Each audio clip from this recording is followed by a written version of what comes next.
Hey, welcome back to Dad's Diner and the Fab Pharaoh 5 kitchen. Tonight we're going to make steak tacos using skirt steak.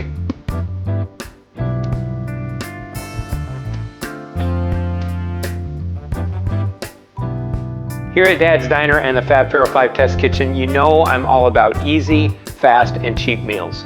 Now, a skirt steak does take a little preparation ahead of time, and so that comes in the form of a marinade. Let's go back to about 10:30 this morning, about 7 hours ago, when I started the marinade. Now you can marinate your steak for as much as 24 hours, but I wouldn't go much beyond that because the citric acid that we'll be using in the marinade will have a tendency to break down that meat beyond where you want it. But I'm about 7 hours away from cooking dinner, and so this is a perfect timing to put that steak in a marinade. So here's my skirt steak. I've got just under a pound of this steak here, and so the marinade I will make will go right into this Ziploc bag along with the steak. For my marinade, I'm going to juice a half a lemon, or actually a full lemon, a full lime, and for some sweetness, I'm going to put in a quarter of a grapefruit.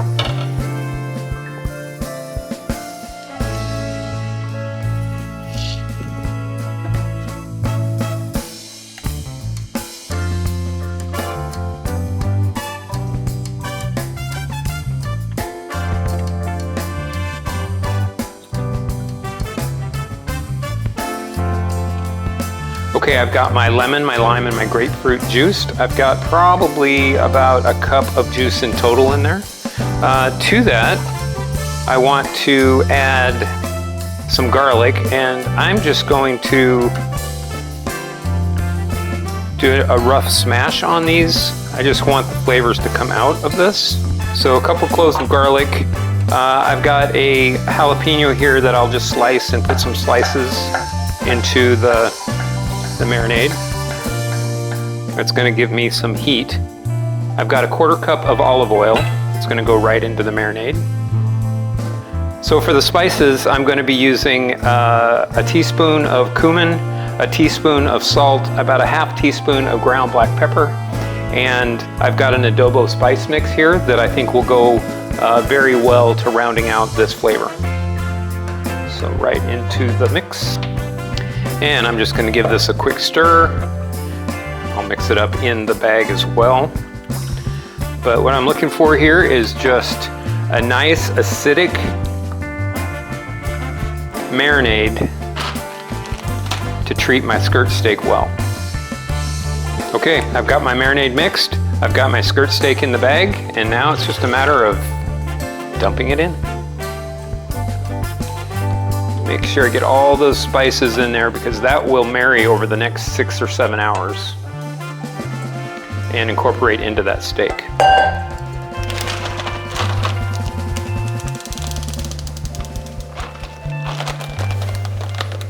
I want to take as much air out of this as possible because that will help that marinade cover that skirt steak and that steak to stay in the marinade while it's in the fridge.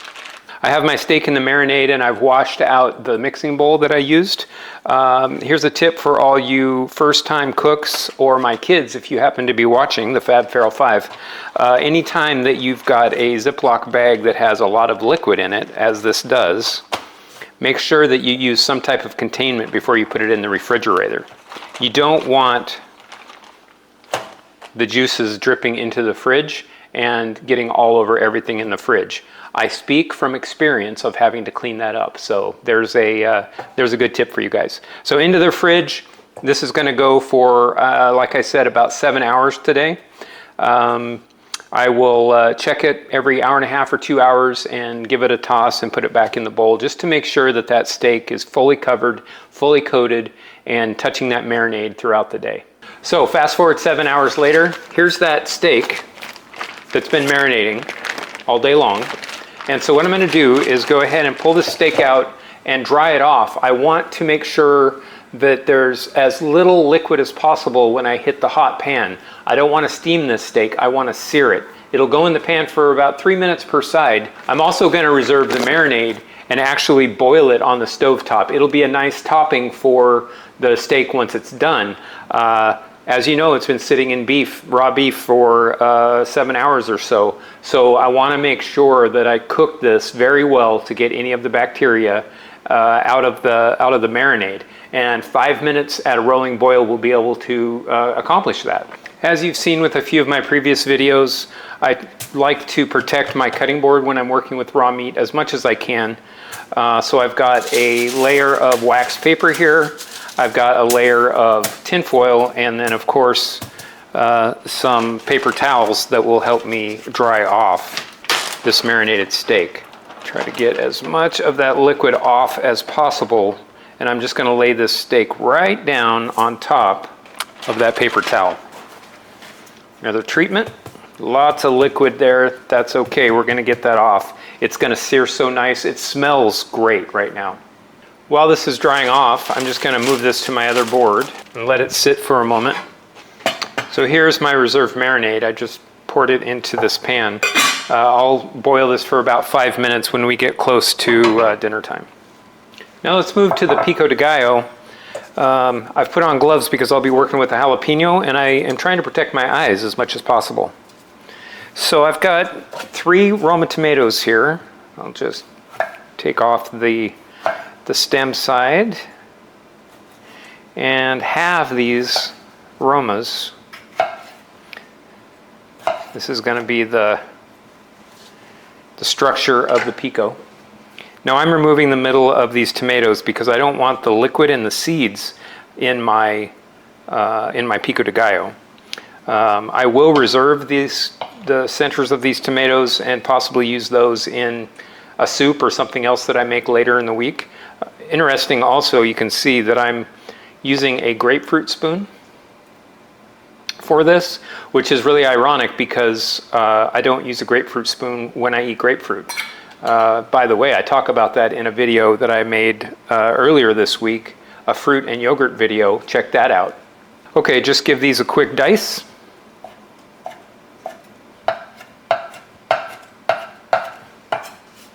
I'll just put those into the bowl. Now I have probably just a bit over a quarter of an onion here. It's not quite a full half. And right into the bowl. Now I'll cut my jalapeno. A lot of the heat of jalapeno, just for those of you watching, if you don't know, is in the membrane and the seeds. And so this is one of the reasons I'm wearing gloves today, because I am going to remove a good portion of the membranes. I'll leave a little bit. I won't make it totally clean, but I definitely want to temper how much of that jalapeno is coming through. And I think that's a fair amount right there. There's a lot of heat right there. There's a lot of searing heat that'll hit your tongue. I'm not going to put that in my pico today. Got my jalapeno cut into strips. As you saw, I left a little bit of that membrane in there, so there will be some heat. No worries on that, but I just wanted to temper it just a bit.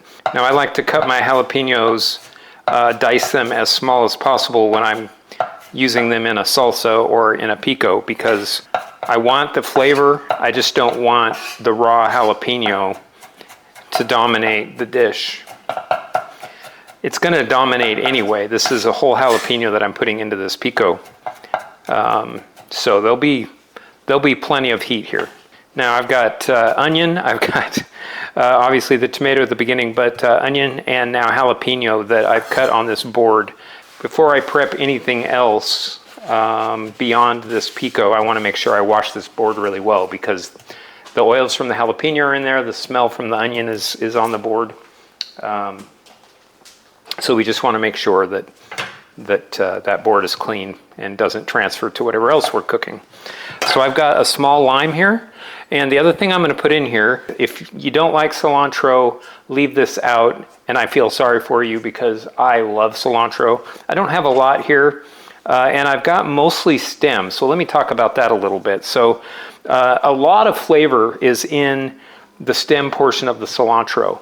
So when I'm using cilantro for a presentation, I'll use the leaves. I'll use more leaves than stem. But when I want the flavor of the cilantro, I'm okay with the stems because that's really going to impart a big part of cilantro flavor into whatever I'm making. So that's why for this pico, I want the cilantro flavor, and so I'm using a lot of the stem. Now, I've already trimmed these off a little bit, and so now I'll just dice these up. I also want to chop this cilantro fairly small because I really want that flavor to roll through this pico. Juice of 1 lime. I want a healthy dose of salt to this.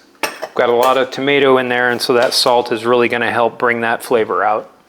And I'm also going to sprinkle a little bit of cumin, ground cumin, because that is the flavor of Latin America. So I'm just stirring this together, incorporating all the ingredients together. I want to make sure that it's got enough lime juice in there. So I'm just going to give this a quick taste. Oh, that is good already. This is going to sit in the fridge and marinate for a little bit.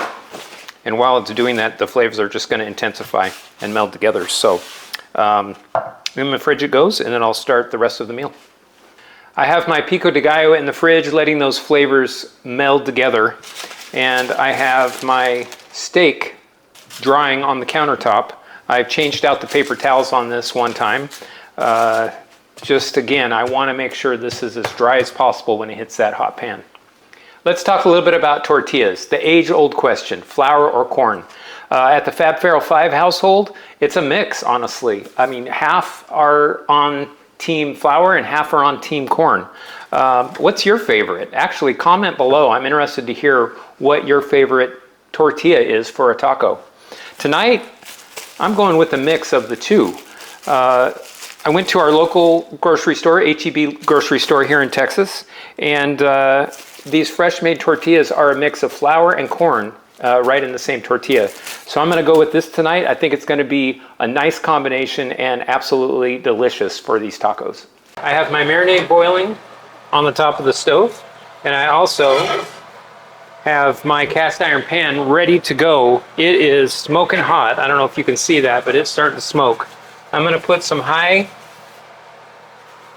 smoke point oil in there and lay that steak in and just give it about 3 minutes per side. I want this to come out a medium rare. It's going to be flavorful. It's going to be juicy. It's going to be so good. I'll be using avocado oil tonight. It's a good high smoke point oil. You can also hear that I've got my fans on, and that is in an attempt to make sure that I don't have a lot of smoke in my kitchen. And here we go.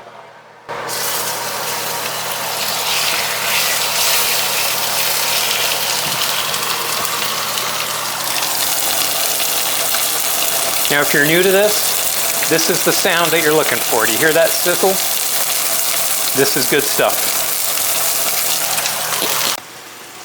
And there you can see the steak. I have flipped this, and it is seared on both sides. It's been in the pan for about 3 minutes per side. And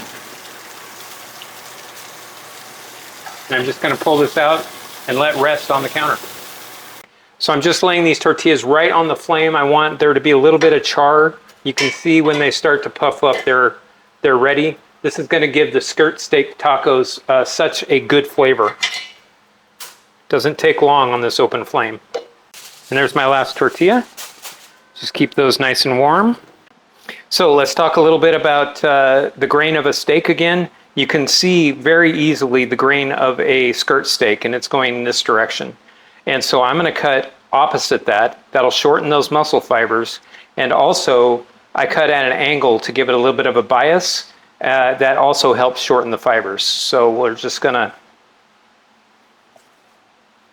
slice into this steak.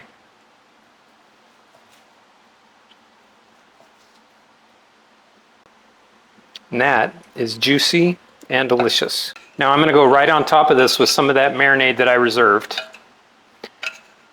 Don't need a whole lot. It's just the flavor that I'm looking for.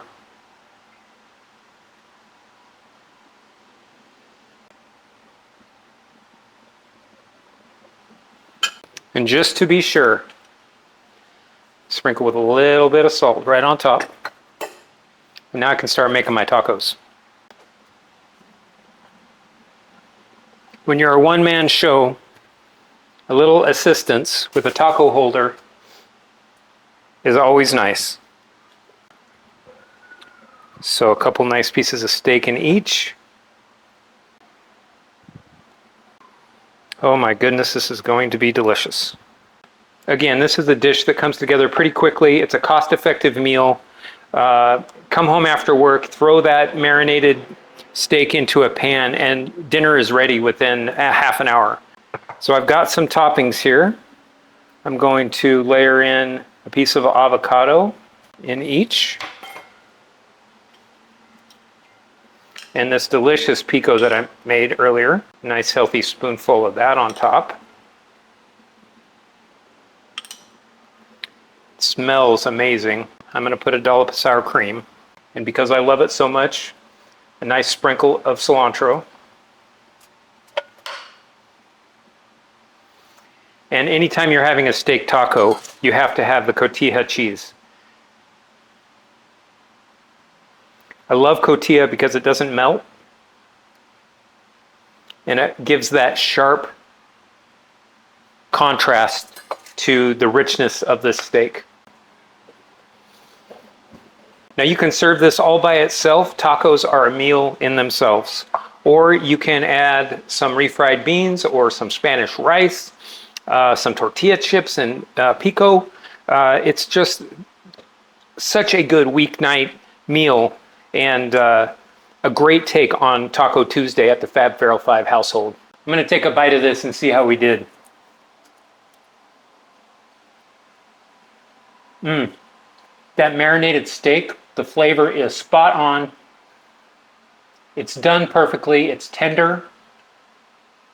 The brightness of the pico de gallo, fresh cilantro, and the avocado.